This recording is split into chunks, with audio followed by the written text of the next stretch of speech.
Bonjour à tous, dans cette vidéo, nous allons essayer de généraliser l'ensemble des raisonnements et des procédures que nous avons vus ensemble dans le cas binomial, qui traitait par conséquent de résultats binaires par nature. On va essayer de le généraliser à des situations expérimentales où le résultat de l'expérience est rendu non pas sous forme binaire, par exemple succès-échec, mais sous une forme plus nuancée avec plus que 2 degrés. Par exemple, dans une expérience où on enregistre du succès et de l'échec, peu importe le sens que ça prend dans tel ou tel contexte, on pourrait distinguer un succès complet, un succès partiel, un échec partiel et un échec complet, par exemple, ce qui nous donnerait 4 modalités de résultats possibles. Et dans cette situation-là, exactement comme dans le cas binomial, les données vont au fond se distribuer selon les modalités de la variable de résultat et prendre la forme d'une distribution d'effectifs, d'une distribution de comptage, cette fois-ci non plus seulement à 2 modalités, mais à plus que 2 modalités. Eh bien, le modèle qui va nous permettre de calculer des probabilités dans cette situation s'appelle la loi multinomiale. Et on va regarder ensemble comment elle peut se construire. Vous allez voir que le raisonnement est vraiment totalement identique à celui que nous avons vu dans le cas multinomial. Donc si vous avez bien assimilé le mécanisme binomial, vous n'aurez pas de difficulté pour cette généralisation qu'est la loi multinomiale. Pour servir de point de départ à nos réflexions, je voudrais discuter avec vous d'une série d'expériences un petit peu polémiques, qui ont créé en tout cas une forme de discussion dans l'histoire de la psychologie, dans les années 30, qui sont les expériences de Rhine aux États-Unis sur les phénomènes qu'on appelle les phénomènes paranormaux.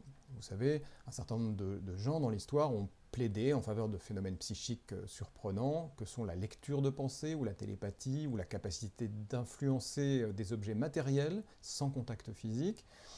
Et naturellement, beaucoup de gens ont émis des doutes sur la réalité de ces phénomènes, et Rhine a au moins l'avantage et le mérite d'avoir essayé d'aborder ces phénomènes et leur existence éventuelle avec les méthodes de la psychologie expérimentale qui se développaient depuis une trentaine d'années, à l'époque où il a commencé lui. Il a passé beaucoup de temps dans sa vie, une quarantaine d'années, à étudier ces phénomènes. Autant vous le dire, les quelques succès qu'il a obtenus ont été assez vite démontés par la suite, et en particulier, il semble bien avoir été victime de plusieurs sujets d'expérience un peu indélicats qui ont tout simplement truqué les résultats, peut-être pour lui faire plaisir, nous ne savons pas, mais en tout cas, l'intérêt historique de cette série d'expériences, c'est l'intérêt d'avoir essayé d'aborder des phénomènes discutables d'un point de vue scientifique avec des méthodes quantitatives et des méthodes de la psychologie expérimentale. Alors on va regarder l'une des expériences phares de Rhine est une expérience où on essaye, où on demande à un sujet en tout cas d'infléchir le hasard dans un lancer de dés.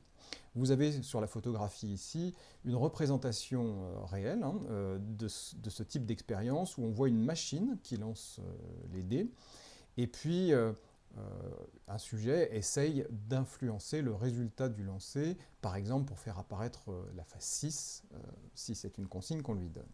Imaginez la chose suivante. Imaginez que vous ayez proposé à un sujet en effet de faire ça, et d'essayer d'influencer ou d'infléchir le hasard de sorte que la face 6 apparaisse plus souvent que les autres faces. Alors on va imaginer nous une situation simplifiée par rapport à la photographie qu'on voit ici.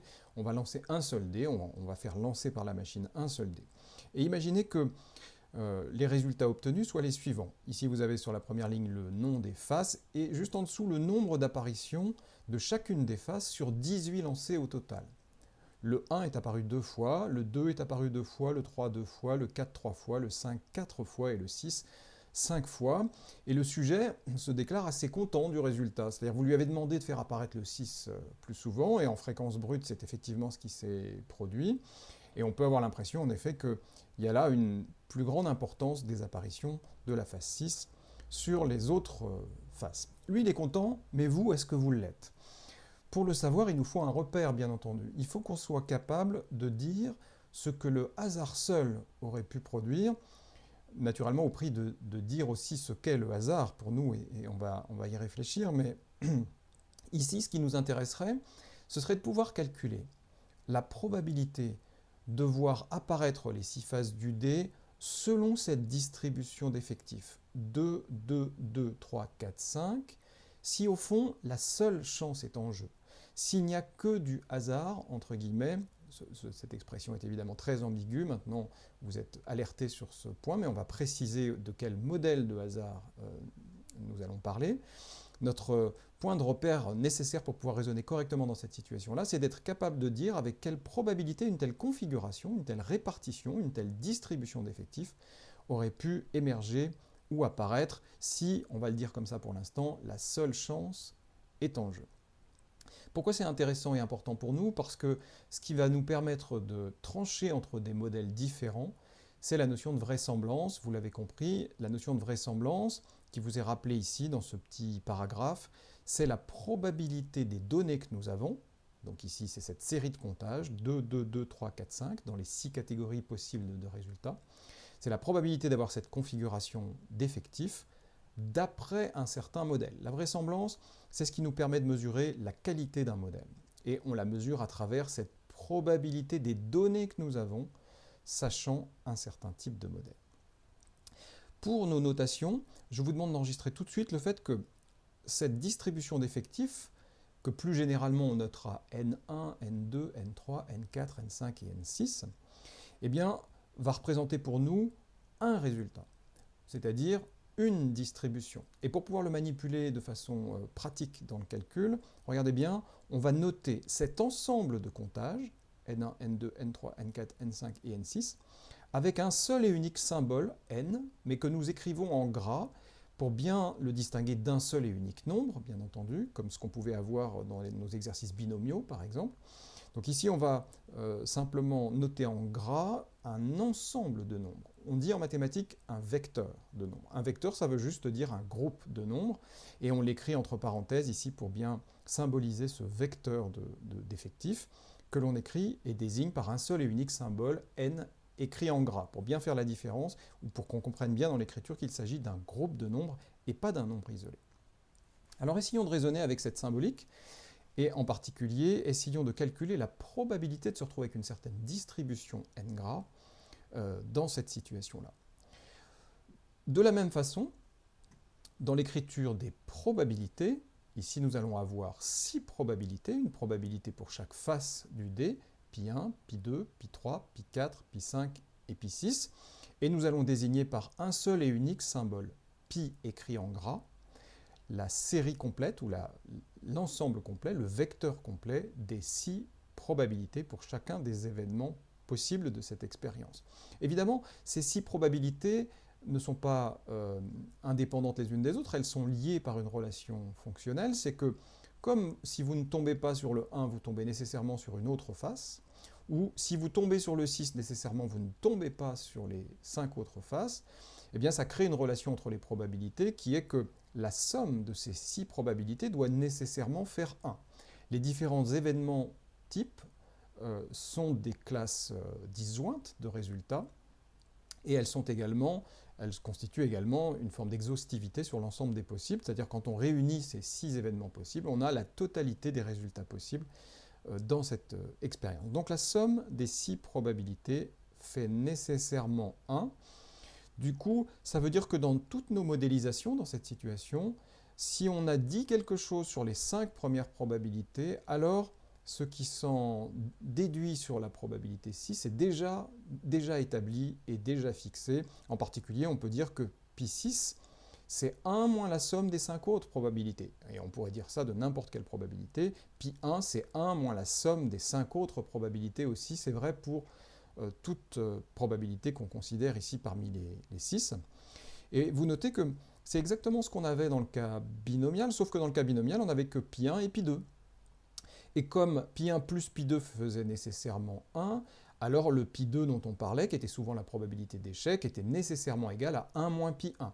D'accord ? Donc cette relation-là, elle existait déjà dans le cas binomial, mais elle était un petit peu plus masquée, parce qu'en général, on raisonnait, surtout quand on écrivait nos modèles, que sur la probabilité du succès, et on savait bien que la probabilité de l'échec était simplement son complément à 1. Les hypothèses correspondantes étaient tellement en miroir qu'elles étaient triviales, et la plupart du temps, on ne les écrivait pas. Là, dans le cas multinomial, ça va être important de pouvoir écrire nos hypothèses sur la totalité des symboles, parce qu'il n'y a plus cette relation aussi simple que dans le cas binaire. Alors, pour pouvoir raisonner correctement dans cette situation et essayer de calculer la probabilité d'une certaine distribution d'effectifs, hein, la nôtre c'est 2, 2, 2, 3, 4, 5, on va raisonner pour commencer dans une première étape avec un cas plus simple, avec un cas simplifié. On va imaginer pour l'instant que les réponses à ce petit test de lancer de dés, les 18 réponses à ce petit test de lancer de dés, sont apparues exactement dans l'ordre du tableau rangé, du tableau de résultats.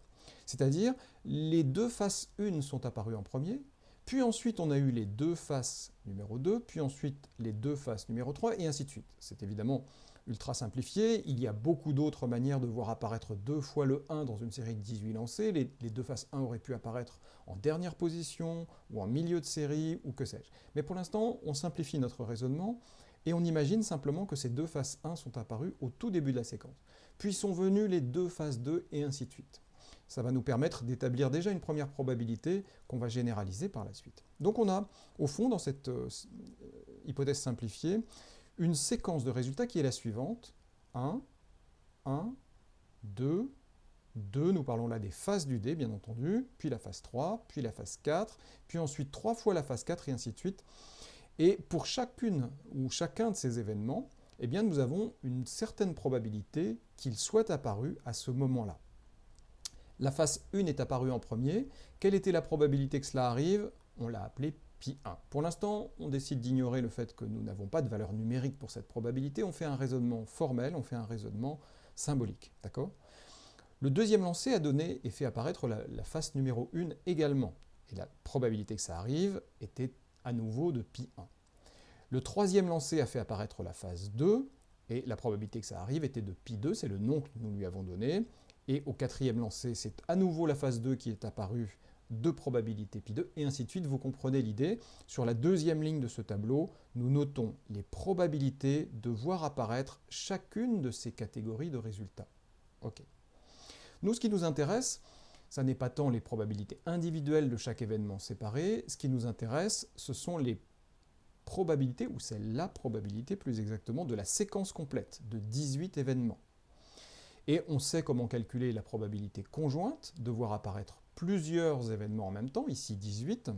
Il s'agit pour nous de multiplier les différentes probabilités élémentaires entre elles. Attention, quand on fait ça, quand on décide de calculer la probabilité conjointe de plusieurs événements de cette manière, c'est-à-dire par une simple multiplication des probabilités correspondantes, eh bien, nous nous appuyons sur ce qu'on appelle la loi du produit, dont vous savez bien désormais que la condition d'application est l'indépendance des événements. Donc, si je m'autorise à calculer la probabilité complète de cette séquence par une simple multiplication des probabilités, immédiatement je dois me dire que les événements sur lesquels je réfléchis sont indépendants les uns des autres. C'est la condition pour que la loi du produit s'applique. Dans cette situation, nous allons l'accepter par principe, en quelque sorte, hein, et vous verrez que dans chacun des exercices plus psychologiques par nature que nous ferons, eh bien, nous essaierons de l'argumenter dans les termes de la situation concrète étudiée. On essaiera de voir si c'est réaliste de considérer que les différentes réponses, par exemple, apportées par des individus, sont bien indépendantes les unes des autres.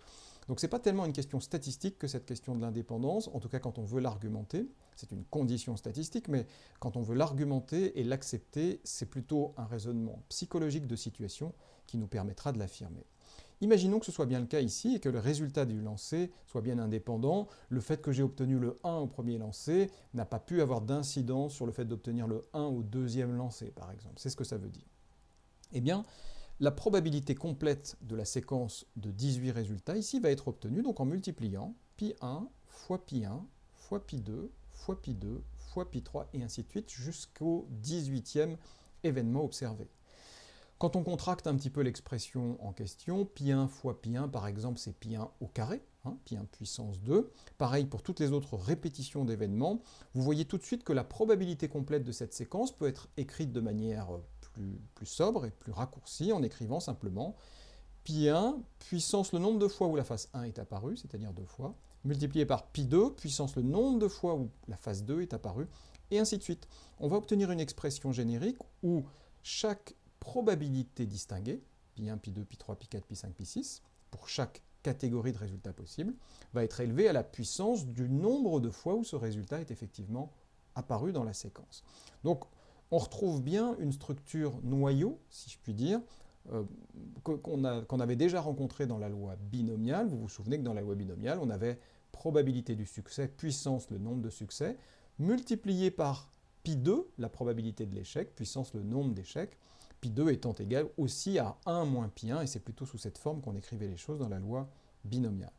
Donc c'est une structure qu'on reconnaît bien ici et qui ne fait que généraliser ce que nous avons déjà rencontré dans le cas binomial. Au lieu d'avoir simplement 2 symboles de probabilité, comme c'était le cas dans la loi binomiale, nous en avons ici simplement 6. Et d'une façon générale, dans ce type de situation, où le résultat est codé en plus que 2 catégories, eh bien on aura ici autant de symboles de probabilité qu'il y a de catégories de résultats possibles.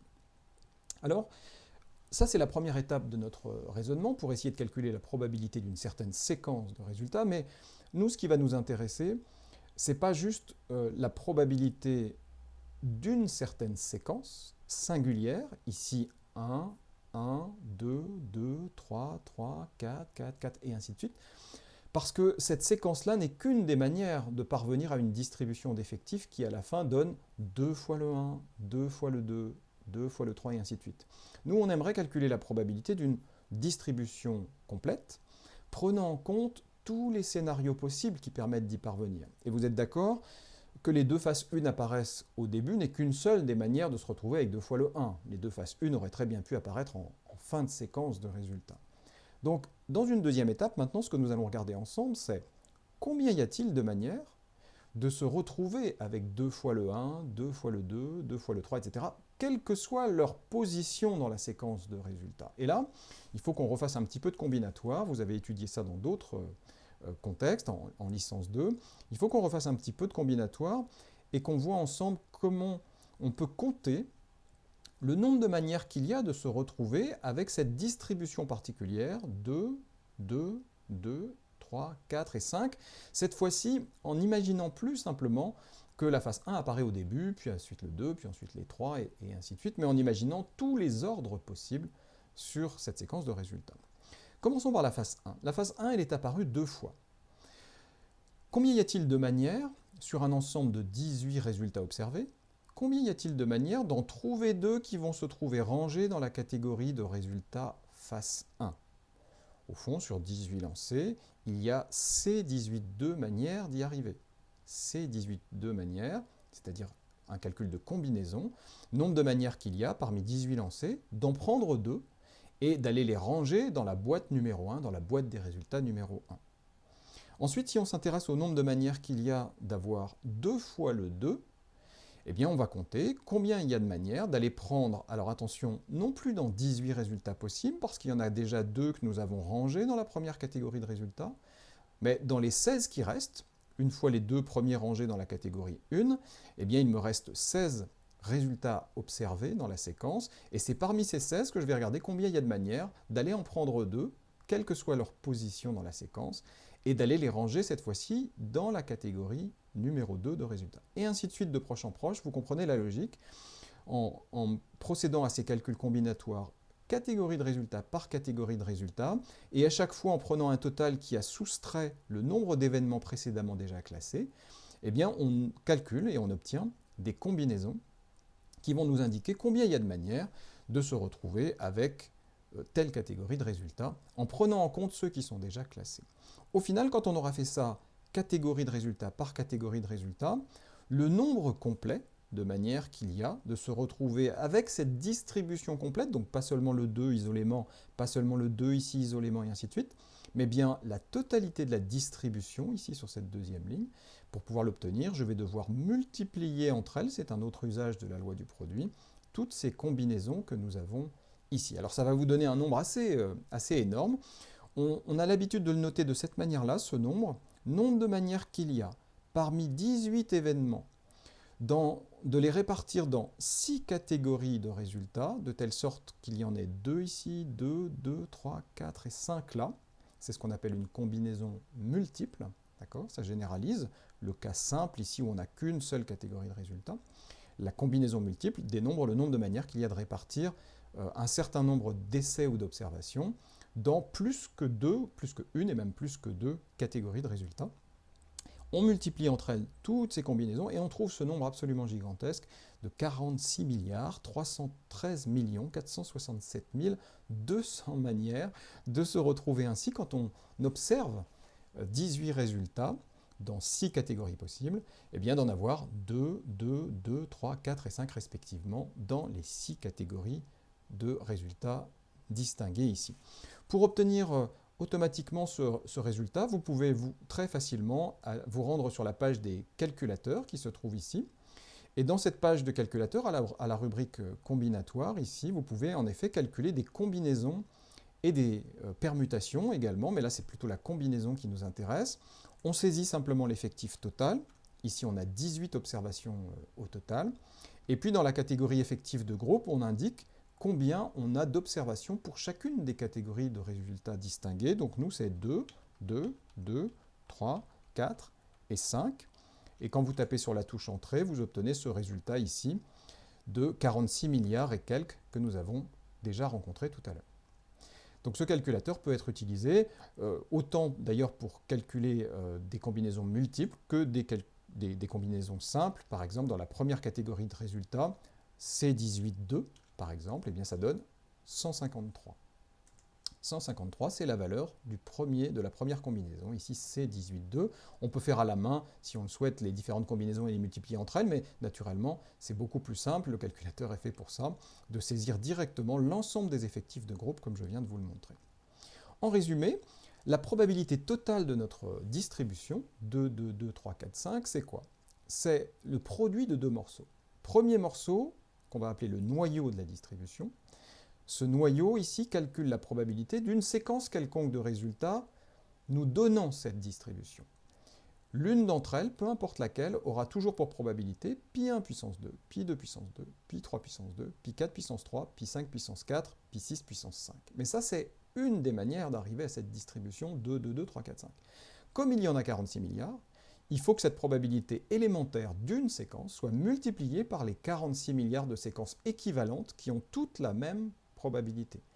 En effet, nous faisons ici des multiplications, et si les séquences se distinguent simplement par l'ordre, eh bien les probabilités ici doivent juste être permutées dans le calcul, mais on sait bien que cette permutation dans le calcul par multiplication ne changera pas le résultat. Donc toutes les séquences ont la même probabilité élémentaire.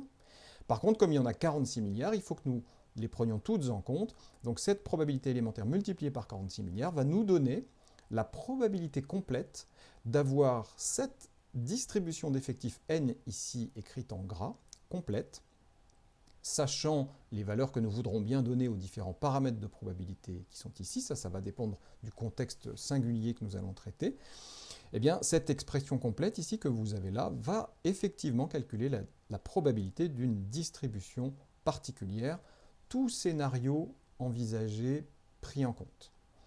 Cette expression-là est l'application de ce qu'on appelle la loi multinomiale. Vous avez ici l'expression de la loi multinomiale, et il ne serait pas difficile de montrer que lorsqu'on a simplement deux catégories d'événements, succès et échec, comme dans la loi binomiale, eh bien, l'expression qu'on retrouve ici au final, je vous laisse faire ça à titre d'exercice, est exactement celle de la loi binomiale. Donc la loi binomiale n'est que le cas particulier binaire de la loi générale multinomiale que nous écrivons ci-dessous, avec une formulation plus générale.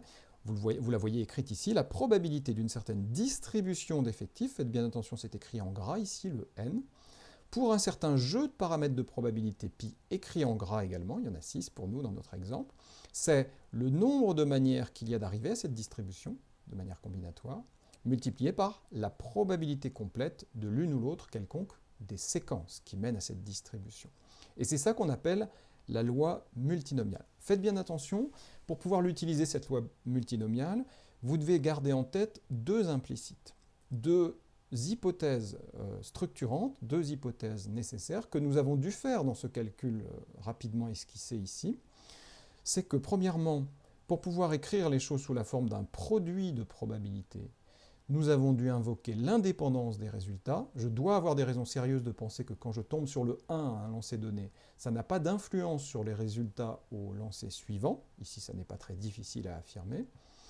Et puis, deuxième chose que j'ai implicitement assumée ici, c'est que lorsque j'obtiens la face 1, par exemple, la probabilité que ça arrive est toujours la même. Et ça n'est pas si évident dans certaines expériences de psychologie où un même événement peut voir sa probabilité diminuer au cours du temps, par exemple, par des effets de fatigue du sujet qui est expérimenté, ou par des effets d'apprentissage éventuellement. Donc, ce sera vraiment une question qu'on interrogera dans chaque contexte psychologique de manière sérieuse, de se demander si la probabilité de l'événement cible reste stable au cours des essais, ou bien à travers les sujets qu'on interroge, qui sont souvent des personnes, nos observations statistiques seront souvent des personnes, parce que ça va conditionner l'application possible ou non de la loi multinomiale. Donc retenez bien ces deux conditions, ce sont exactement les mêmes conditions que la loi binomiale. Pour pouvoir utiliser cette distribution, cette formule de calcul rapide d'une distribution, de la probabilité d'une distribution, je dois avoir des raisons sérieuses de penser que les observations et les résultats associés sont indépendants les uns des autres, et deuxièmement, que la probabilité de chacun des résultats possibles reste stable au cours du temps, ou bien stable d'une personne à l'autre, c'est-à-dire identique d'une personne à l'autre. Si ces deux conditions sont acceptables, alors la loi multinomiale que nous avons ici sera un modèle de distribution exact. Et ça, ce sera extrêmement intéressant pour nous. Dès lors qu'on aura les bons arguments pour pouvoir la défendre, nous saurons exactement calculer la probabilité d'une certaine distribution d'effectifs. Et beaucoup de résultats d'expérience en psychologie sont donnés comme des comptages, comme des distributions d'effectifs. Ce sera donc très important et très intéressant pour nous. Nous allons rencontrer une première limite cependant dans cette expression, c'est le fait que les fameuses probabilités pour chaque catégorie possible de résultats sont parfois dans certains contextes inconnues. Et ça va être l'objet de la prochaine vidéo que de voir comment on peut faire pour pouvoir utiliser cette expression lorsqu'on ne connaît pas les valeurs exactes de probabilité pour certaines ou bien pour chacune des catégories de résultats qu'on distingue. C'est ce qu'on regarde ensemble dans la suite.